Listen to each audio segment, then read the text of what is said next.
마가복음 11장 12절에서 19절까지 말씀을 통해서 열매 없이 잎사귀만 풍성할 때라는 제목을 가지고 함께 말씀을 나누기 원합니다. 우리 지난주에는 예수님께서 이제 예루살렘에 입성하시는 장면이었습니다. 그래서 많은 사람들이 예수님의 이 예루살렘, 특별히 나귀 한 번도 타지 않은 그 나귀를 타고 예루살렘에 들어오실 때에 그들이 바디메오처럼 겉옷을 벗어서 바닥에 깔고 종려나무 가지를 이제 흔들면서 다윗의 자손으로 예루살렘에 입성하시는 예수님을 향해 호산나라고 외쳤다는 것들을 우리가 함께 살펴보았습니다. 그런데 예수님은 바디메오가 외쳤을 때는 굉장히 기뻐하셨는데 이제 무리들이 외쳤을 때는 그냥 시큰둥하셨는데 그 이유가 무엇이었냐면 사람들이 구원의 의미들을 오해했기 때문이었고 이제 구원의 주도권을 하나님께 드리지 않았기 때문에 예수님은 그들의 호산나가 금방 호산나라는 외침이 금방 변질될 것이다라는 것들을 잘 알고 계셨다라는 거죠. 그래서 우리가 진정한 호산나를 외치기 위해서는 우리가 무엇이 우리를 구원하는 것인가, 구원이 무엇인지에 대해서 그리고 주도권을 온전히 하나님께 드리는 것이 중요하다라는 이야기들을 함께 나눴습니다.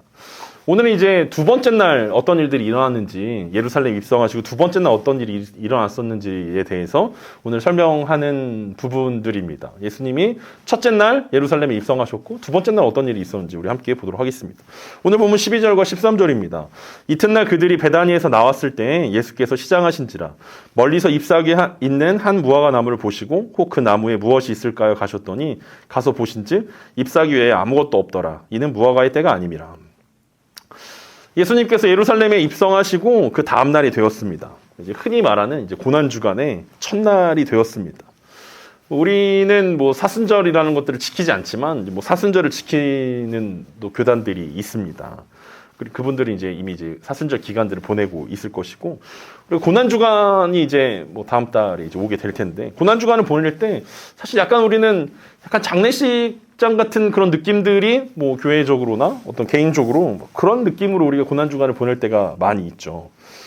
진지하고 우울하고 또 죄책감을 가득 안고 이제 보내는 경향이 있습니다. 하지만 예수님이 실제로 이 십자가에 달리시기까지 일주일의 삶들을 살펴보면 예수님이 그렇게 막 우울하고 막 그런 장례식장 같은 분위기로 일주일을 보내지 않았다라는 것들을 우리는 오늘 본문을 통해서 발견할 수 있습니다. 예수님은 그 일주일 동안 예수님에게 주어졌던 그 사역들을 온전히 감당하셨고 누구보다 더 열심히 감당하셨고 또 그 사역들 가운데서 끝까지 예수님의 십자가 의미들을 또 하나님 나라들을 선포하셨던 사건들이 계속 이어지고 있다는 것들을 기억했으면 좋겠습니다.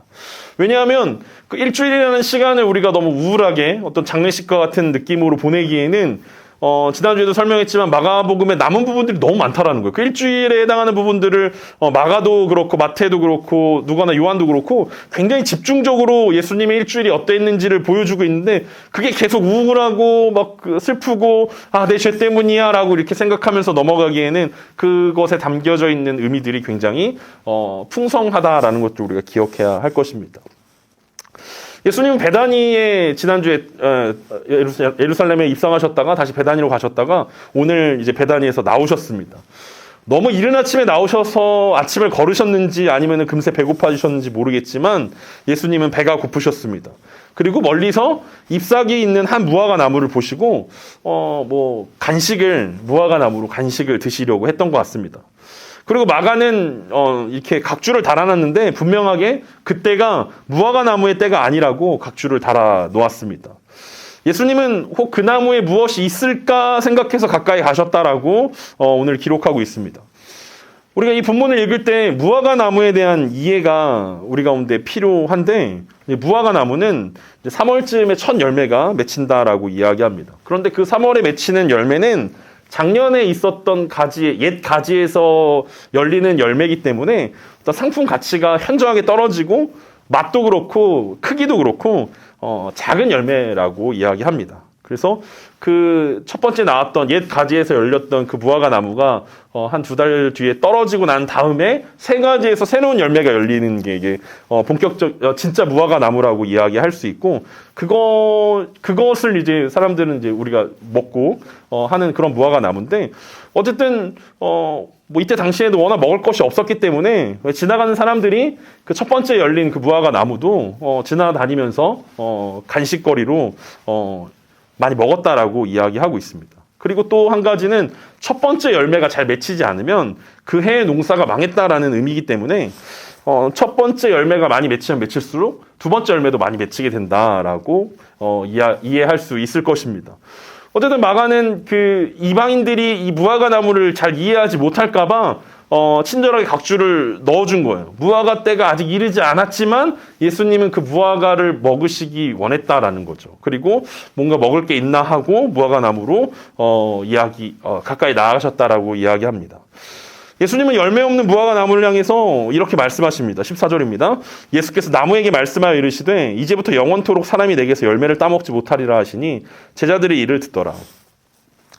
그 열매 없는 그 첫 번째 열매를 제대로 맺지 못한, 그래서 잎사귀만 무성한 그 무화과 나무를 향하여서 예수님은 화를 내셨습니다. 영원히 내게서 열매를 따먹지 못하리라고 저주를 퍼부으셨습니다. 배고픈데 어떤 무화과 나무를 열매를 구할 수 없어서 예수님이 많이 예민해지셨던 걸까요? 아니면 예수님은 지금까지 이 여정들을 통해서 받았던 스트레스를 어떤 무화과 나무한테 푸는 걸까요? 이 못된 나무 같으니라고 뭐 이런 말씀이었을까요? 중요한 것은 예수님이 이 3년여 동안 공생의 사역들을 통해서 또 누구를 향해서 화를 내시거나 막 뭐 저주를 퍼부으신 장면은 한 번도 등장하지 않는데 오늘 처음으로 무화과 나무를 향해서 화를 내시는 예수님을 만나게 됩니다. 그리고 옆에서 제자들이 그 이야기를 듣고 있었다라고 이야기하고 있습니다. 이 예수님의 이 분노를 들으면서 제자들은 어떤 생각이 들었겠습니까? 예수님은 야고보와 요한이 다혈질적인 모습으로 예수님 이 성을 불태웁시다라고 이야기했을 때 예수님 그들을 꾸짖으셨던 적이 있습니다. 어쨌든 다혈질적인 모습들이 제자들 가운데 나타날 때마다, 화낼 때마다 예수님은 그 제자들을 지적하셨는데 제자들의 어떤 화냄과 어떤 그런 분노는 어떤 근거라도 있는데 예수님의 분노는 사실 이해하기가 사실 어려운 모습들입니다. 이런 모습들을 보면서 제자들은 오늘 예수님 뭐 기분 안 좋은 일이 있나? 오늘 예수님한테 걸리면 진짜 많이 혼나겠다. 예수님 눈에 될 수 있으면 예수님 눈에 띄지 말아야겠다. 뭐 이런 생각들을 아마 하지 않았겠습니까? 또 다른 제자들은 아마 이렇게 생각했을 것입니다. 야, 무화과 나무가 때가 아닌데 열매를 내지 못한 게 뭐가 그렇게 큰 죄라고, 뭐가 그렇게 큰 일이냐라고 생각했을지도 모릅니다. 하지만 예수님은 일찍이 산상수훈에서 열매 맺지 못하는 나무가 어떻게 될지 알려주신 적이 있습니다. 우리가 잘 알고 있는 마태복음 7장에 보면 7장 19절에 이렇게 예수님 말씀하신 적이 있습니다. 아름다운 열매를 맺지 아니하는 나무마다 찍혀 불에 던져지느니라. 20절에 이러므로 그들의 열매로 그들을 알리라. 물론 예수님께서 비유로 하신 말씀이긴 하지만 실제로 나무에 열매가 없다라는 것은 실제 이스라엘 백성들이 그 농사꾼들이 찍어서 던져버리는 불쏘시개로 쓸 수밖에 없는 나무라고 이야기할 수 있습니다. 왜냐하면 그대로 심어놓으면 열매 없는 나무를 그대로 심어놓는다는 것은 땅에 있는 양분과 농부의 수고를 낭비하는 것이 되기 때문에 차라리 찍어서 불쏘시개로 쓰는 것이 훨씬 더 유익한 일들이기 때문입니다. 그래서 예수님이 오늘 그 열매 없는 무화과 나무를 향해서 다시는 너를 통해서 열매를 맺지 못하리라라고 이야기했던 것은 어떤 그 농사꾼의 마음이기도 할 것입니다. 하지만 단순히 열매가 없기 때문에 예수님께서 이런 행동을 보이셨냐라고 했을 때 오늘 이어지는 본문을 통해서 예수님이 왜 무화과 나무에 화를 내셨는지, 그것이 어떤 의미인지 우리가 함께 살펴봤으면 좋겠습니다. 이어지는 15절과 오늘 본문의 15절과 16절입니다. 그들이 예루살렘에 들어가니라 예수께서 성전에 들어가사 성전 안에서 매매하는 자들을 내쫓으시며 돈 바꾸는 자들의 상과 비둘기 파는 자들의 의자를 둘러 엎으시며 아무나 물건을 가지고 성전 안으로 지나다니면 허락하지 아니하시고, 계속 배고프신 상태로 아마 예루살렘 성전에 입성하셨을 것입니다. 그래서 이런 일들을 벌이진 않으셨겠지만 오늘 앞에서 봤던 이 무화과 나무를 향한 예수님의 어떤 분노는 오늘 성전의 모습들을 상징처럼 보여주고 있었던 것입니다. 그러니까 잎만 무성하고 열매가 없는 무화과 나무가 지금 예수님께서 방문하셨던 성전의 모습과 동일하다라는 거죠. 구약 성경에 보면 선지자들이 하나님의 특별한 명령에 따라 특별한 예언을 하는 것들을 보게 됩니다. 뭐 에스겔 선지자라든지 뭐 예레미야 선지자라든지 좌로 눕고 우로 눕기도 하고 또 호세아 선지자처럼 고멜이라는 여인과 결혼을 하기도 하고 이 모든 것이 하나님의 어떤 메시지들을 선포하는 상징적인 어떤 행동인데 오늘 예수님께서 무화과나무를 향해서 저주하셨던 것도 이 예루살렘 성전을 향한 어떤 상징적인 하나님의 예언의 말씀이라는 것들을 우리는 기억할 수 있습니다. 왜냐하면 이 마가복음에서 자주 사용했던 기법이 뭡니까? 샌드위치 기법 아닙니까? 자기가 하고자 했던 그 중심 내용을 가운데 이렇게 놓고 양옆으로 싸게 되어지는 것들인데 오늘 그 성전에 방문하셨던 이 내용이 가운데 있고 무화과 나무 이야기가 이제 앞뒤로 쌓여져 있습니다. 오늘 뭐 본문이 너무 길어서 뒤에 이제 무화과 나무가 진짜 말라버린 이야기를 실지는 못했지만 다음 주에 우리가 함께 보게 될 것입니다. 그 중간에 성전의 이야기가 있고 앞에서 예수님께서 무화과 나무를 저주하는 장면, 이제 다음 주에 보게 될 본문에서 진짜 무화과 나무가 말라버린 장면, 이것들을 통해서 예수님께서 진짜 무화과 나무를 통해서 보여주고 싶었던 이야기가 성전에 대한 이야기구나라는 것들을 우리는 생각해 볼 수 있습니다. 열매 없는 무화과 나무가 열매 없는 성전의 모습이라는 사실들을 기억하면서 오늘 본문을 봐야 될 것입니다. 예수님께서 성전에 들어가셨을 때 성전 안은 매매하는 자들과 돈 바꾸는 자들로 가득했다라고 이야기합니다. 예수님은 그들의 상을 그리고 의자를 둘러 엎으셨고 사람들이 성전을 가로질러서 다니는 것도 허락하지 않으셨습니다. 사람들은 이런 예수님의 모습이 잘 적응이 안 됐을 것입니다. 무화과 나무를 향해서 화내는 것도 이상했는데 성전에 들어가시자마자 막 팔고 사고 환전하고 또 물건을 들고 이리저리 왔다 갔다 하는 사람들을 보면서 예수님께서 왜 저렇게 화를 내실까라는 생각들을 갖게 되었을 거라는 거죠. 지금까지 예수님께서 보여주셨던 모습들은 늘 겸손하고 온유한 이미지였는데 요한복음에서는 성전을 정결하게 하실 때 예수님이 뭘 사용하셨냐면 노끈으로 채찍을 만들어서 소랑 양을 다 내쫓으셨다라고 설명하기까지 합니다. 그러니까 막 상을 뒤집어 엎고 노끈으로 막 채찍 때리면서 소랑 양을 막 바깥으로 보내는 모습들을 보면서 아, 예수님 진짜 화가 많이 나셨구나.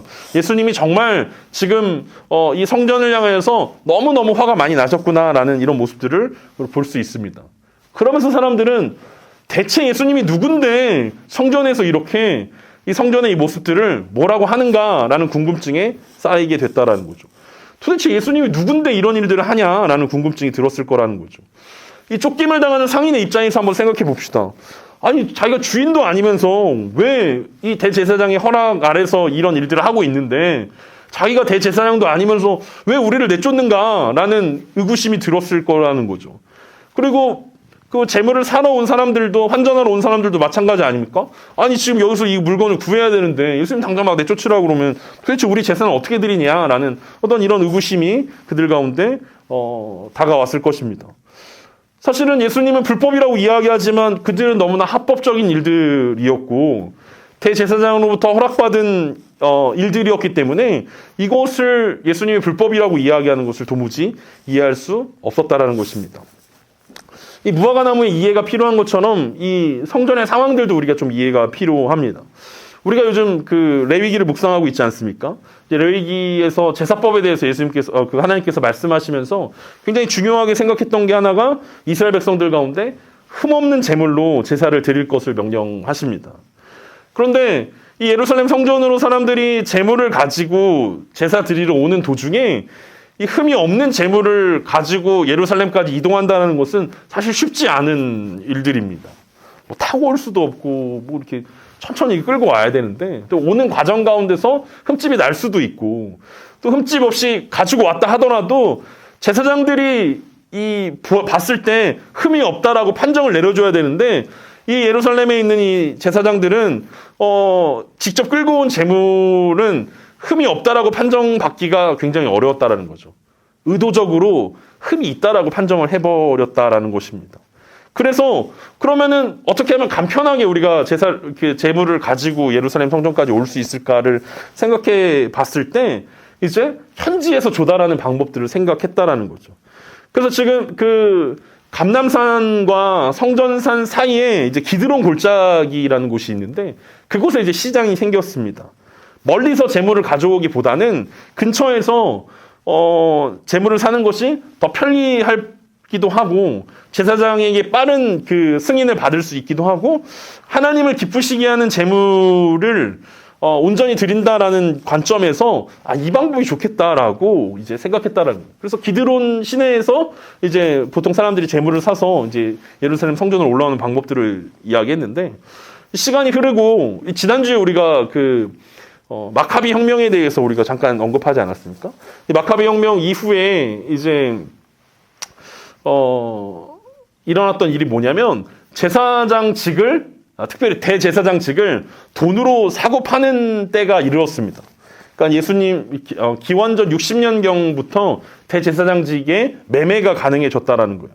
첫 번째 매매 가격이 얼마였냐면 그 은 300달란트였습니다. 그러니까 얼마 정도냐면 약 20억 정도 되는 가격으로 이제 대제사장직을 살 수 있었다라는 거죠. 이게 돈으로 살 수 있으니까 어떤 문제가 생깁니까? 대제사장을 꿈꾸는 사람이 묻고 더블을 외치는 겁니다. 20억, 그럼 우리는 40억 드리겠습니다. 50억 드리겠습니다. 그러니까 경쟁이 붙어서 40억, 50억까지 늘어났다라는 거예요.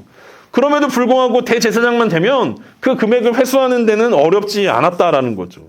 그런데 이 예수님 시절에 안나스라는 대제사장이 있었는데 이 사람이 로마의 뇌물을 바치고 충성을 서약하면서 대제사장이 되었습니다. 그리고 자기만 대제사장이 된 게 아니라 자기 아들과 사위들로 또 후대 대제사장들을 이렇게 심어놓은 거예요. 그러니까 영향력이 어마어마한 사람 아닙니까? 그래서 예수님이 나중에 이제 제사장에게 신문을 받을 때 이 안나스에게 신문을 받기도 합니다.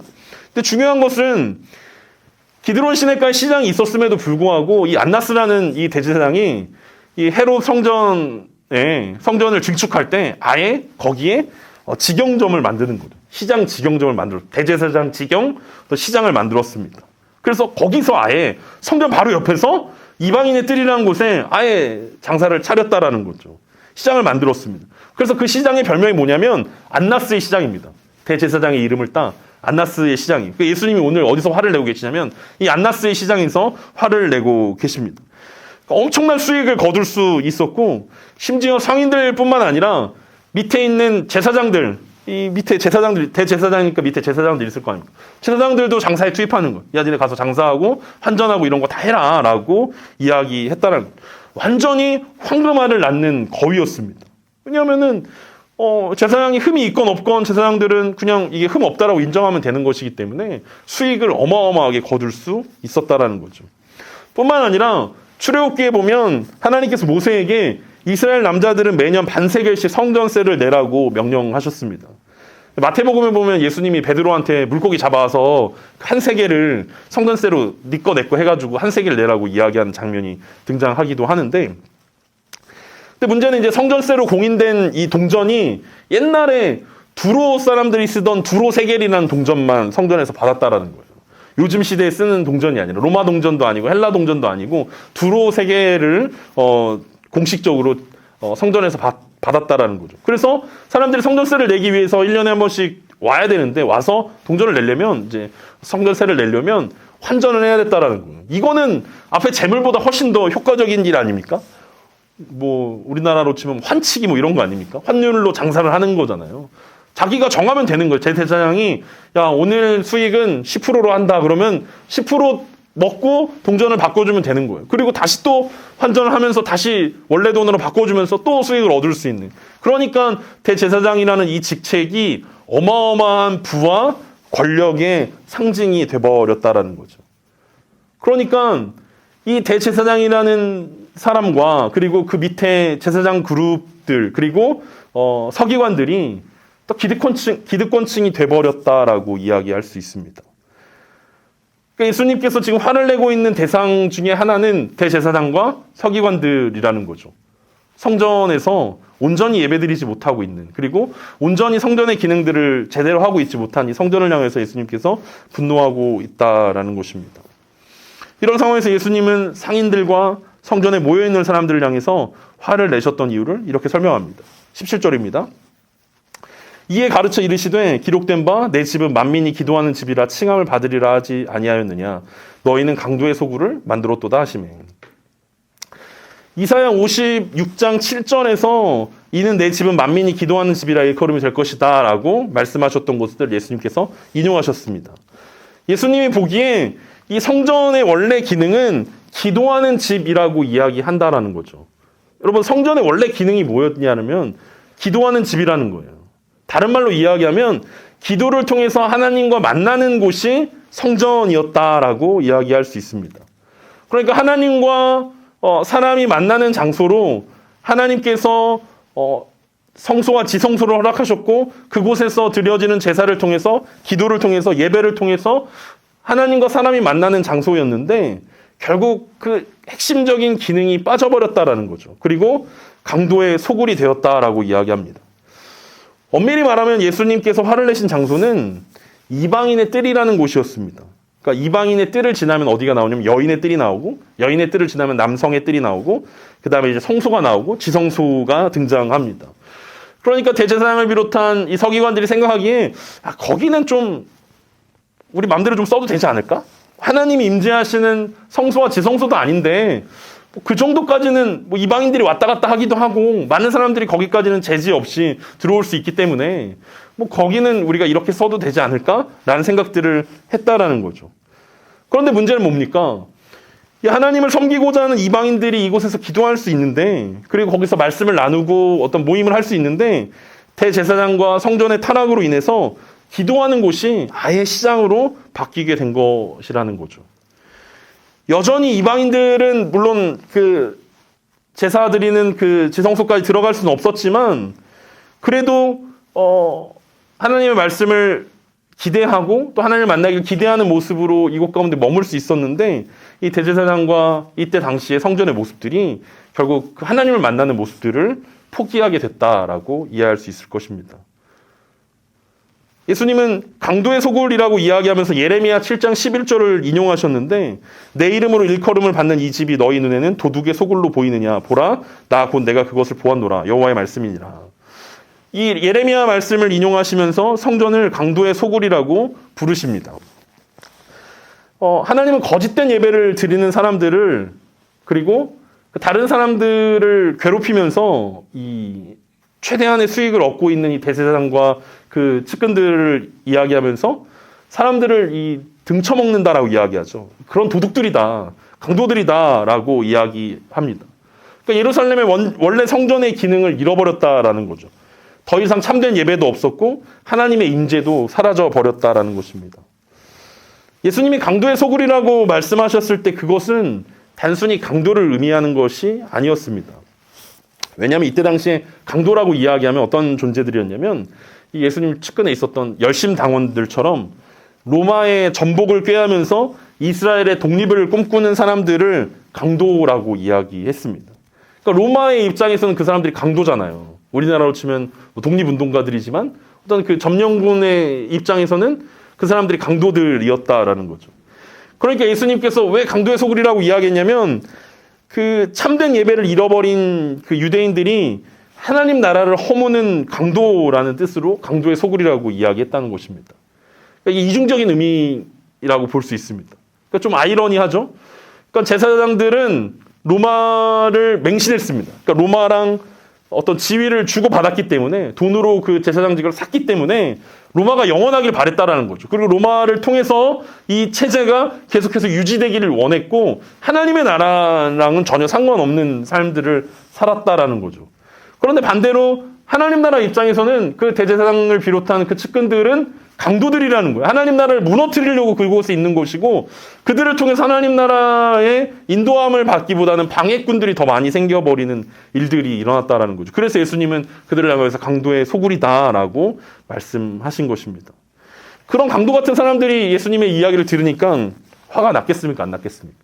화가 났죠. 그래서 18절과 19절에 이렇게 이야기합니다. 대제사장들과 서기관들이 듣고 예수를 어떻게 죽일까 하고 꾀하니, 이는 무리가 다 그의 교훈을 놀랍게 여김으로 그를 두려워함일러라. 그리고 날이 저물매 그들이 성 밖으로 나가더라. 예수님은 예루살렘에 오셔서 첫 번째 사역으로 성전을 찾아가셔서 거짓과 위선, 속임수가 가득한 대제사장과 서기관들과 전면전을 선포하신 것입니다.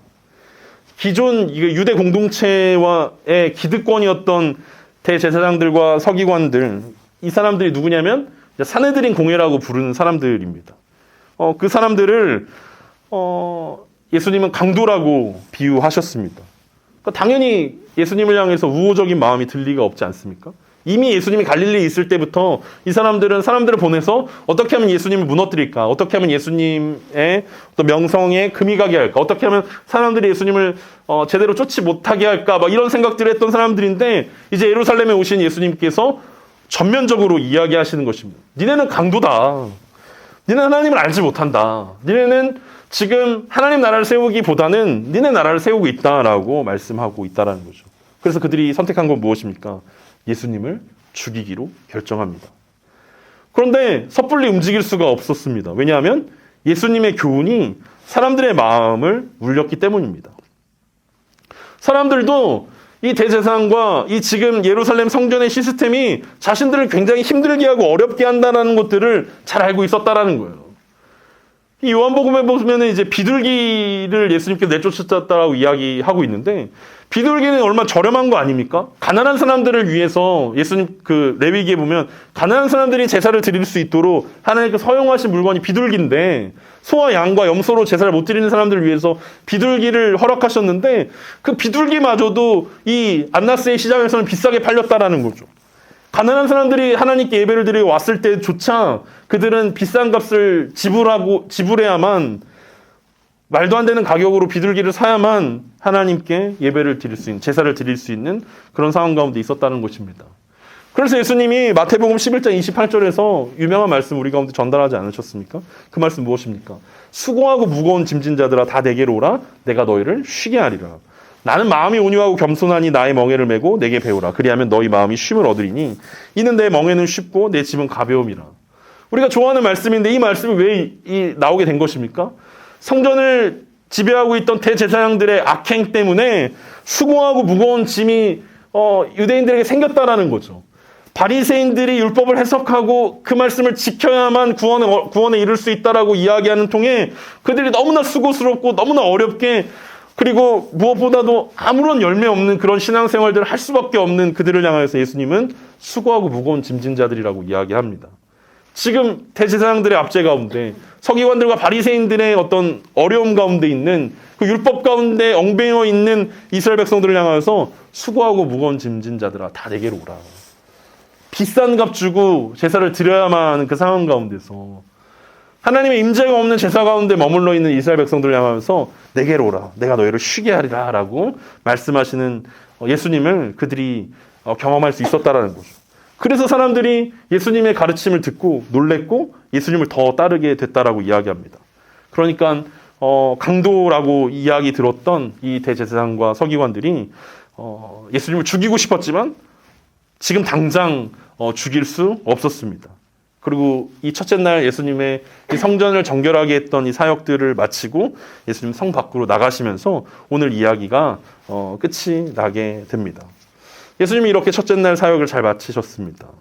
하지만 이 예수님의 이 첫째 날, 이 선전포고하셨던 이 사역으로 인하여서 12장과 13장은 계속해서 이들과의 갈등 상황이 이어지게 될 것입니다.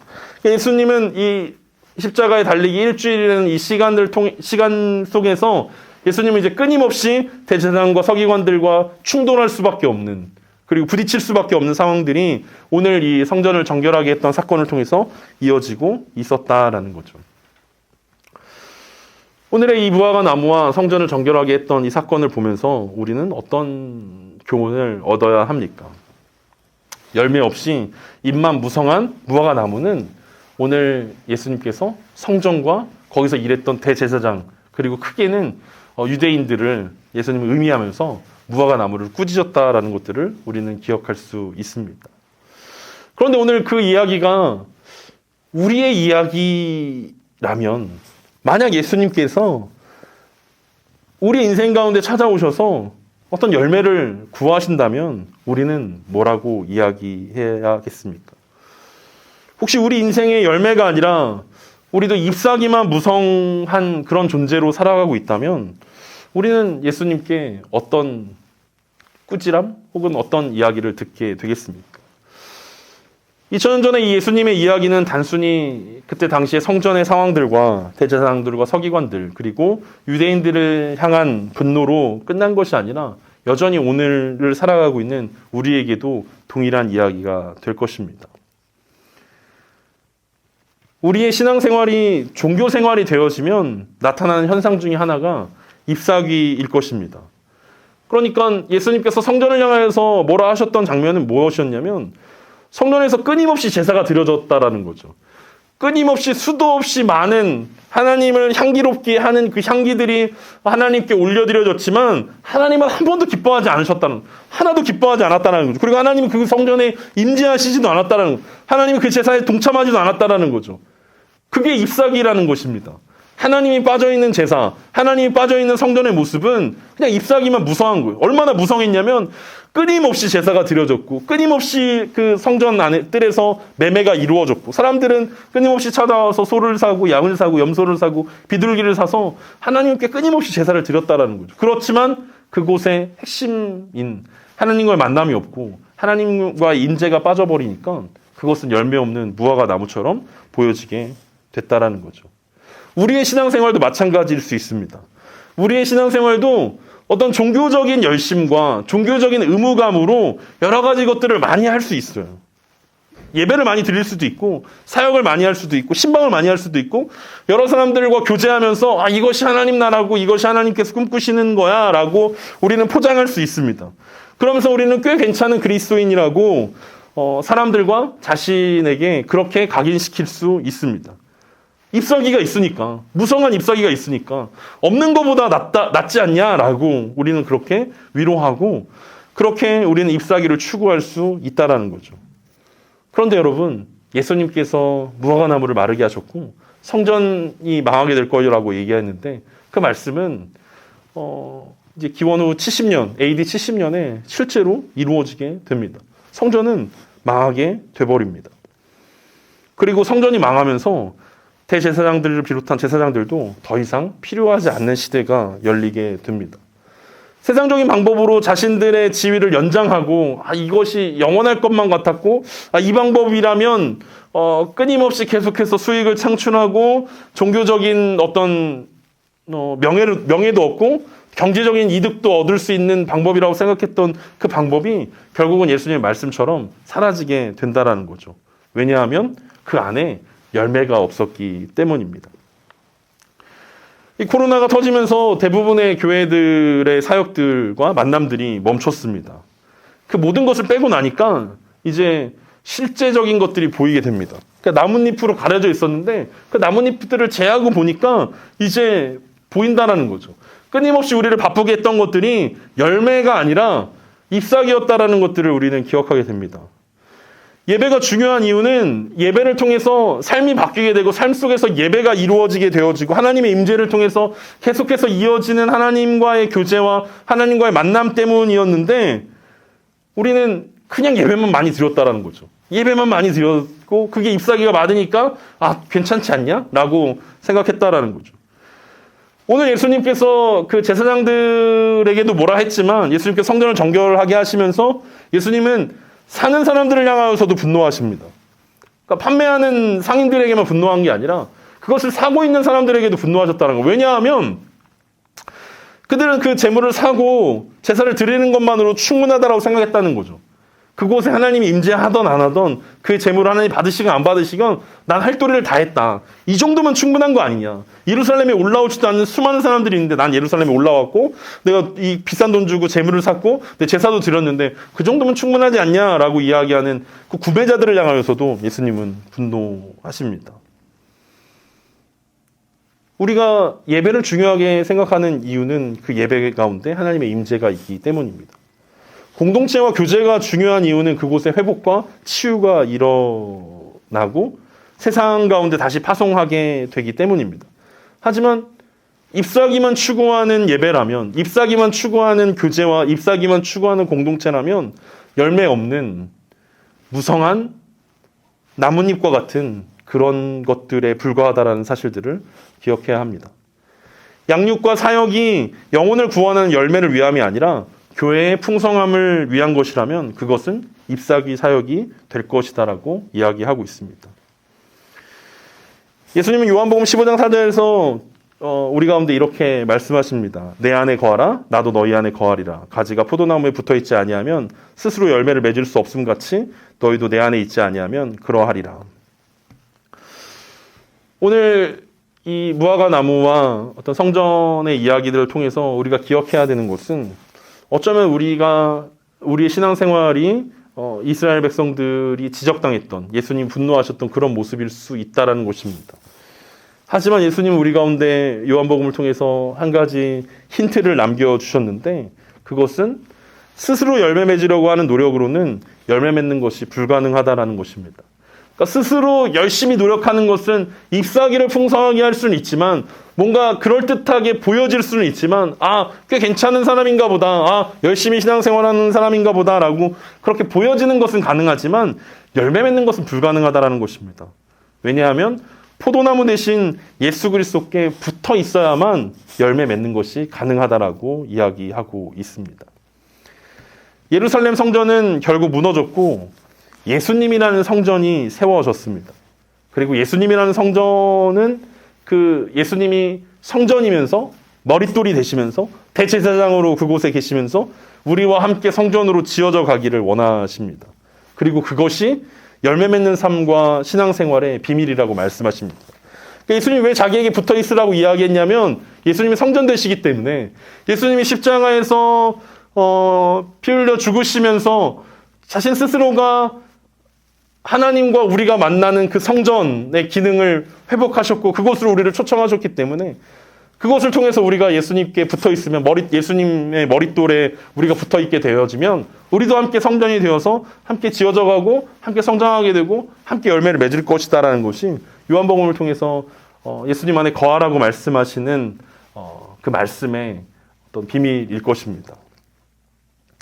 오늘 말씀을 통해서 우리는 다시 한번 우리의 삶과 신앙을 점검해 볼 수 있었으면 좋겠습니다. 우리는 어쩌면 이스라엘 성전 같은 모습일 수도 있고 어쩌면 이스라엘의 대제사장 같은 모습일 수도 있고 어쩌면 유대인 전체의 모습이 우리의 모습일 수도 있습니다. 중요한 것은 내가 때를 정하는 것이 아니라 예수님께서 오셨을 때라는 거죠. 예수님이 무화과 나무를 찾아오셨을 때 열매가 있냐라는 것들을 보기 원하신다는 것입니다. 그렇다면 우리의 삶 가운데 예수님이 찾아오셨을 때 우리는 어떤 열매를 주님께 올려드릴 수 있습니까? 우리의 삶에 정말 예수님이 기뻐하실 만한 열매가 있는지 점검해야 할 것입니다. 우리가 좋아하는 갈라디아서의 그 성령의 9가지 열매처럼 예수님이 우리 가운데 오셨을 때 우리의 삶과 우리의 신앙생활을 통해서 그 9가지 열매의 맛들을 예수님께 보여드릴 수 있는 우리들이 됐으면 좋겠습니다. 예수님 보십시오. 주님을 사랑하는 이 사랑의 열매가 여기 있습니다. 예루살렘에서 수많은 제사들이 이루어졌지만 그 속에 하나님의 임재가 없었던 이유 중에 하나는 그들이 아무리 비싼 돈을 주고 제물을 사서 제사를 드린다 하더라도 그들 마음 가운데 주님을 사랑하는 마음이 없었기 때문인데 주님 우리는 부족하지만 주님을 사랑하는 그 열매로 주님께 드리는 것입니다. 그다음에 예배 가운데 기쁨을 누릴 수 없었지만 예수님 우리 가운데는 이 신학의 기쁨의 열매가 있습니다. 주님 이것을 받아주셨으면 좋겠습니다.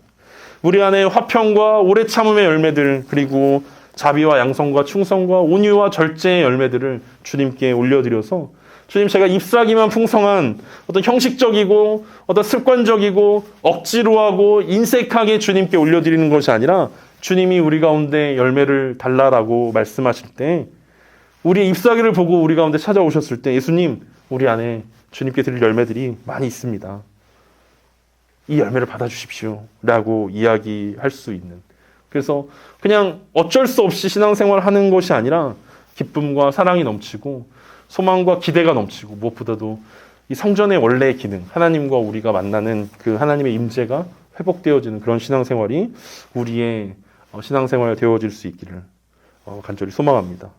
우리가 그 기대를 가지고 또 한 주간을 살아가면서 내가 성전이기 때문에 주님의 임재가 있는 성전으로서의 역할이기 때문에 비단 오늘 예배뿐만 아니라 삶의 예배 가운데서도 계속해서 성전으로서 살아가시는 저와 여러분 됐으면 좋겠고 이 이야기는 이제 다음 주에 계속해서 이 성전 이야기들이 이어지는 것들을 통해서 한 번 더 점검하고 우리가 말씀을 나눌 수 있었으면 좋겠습니다.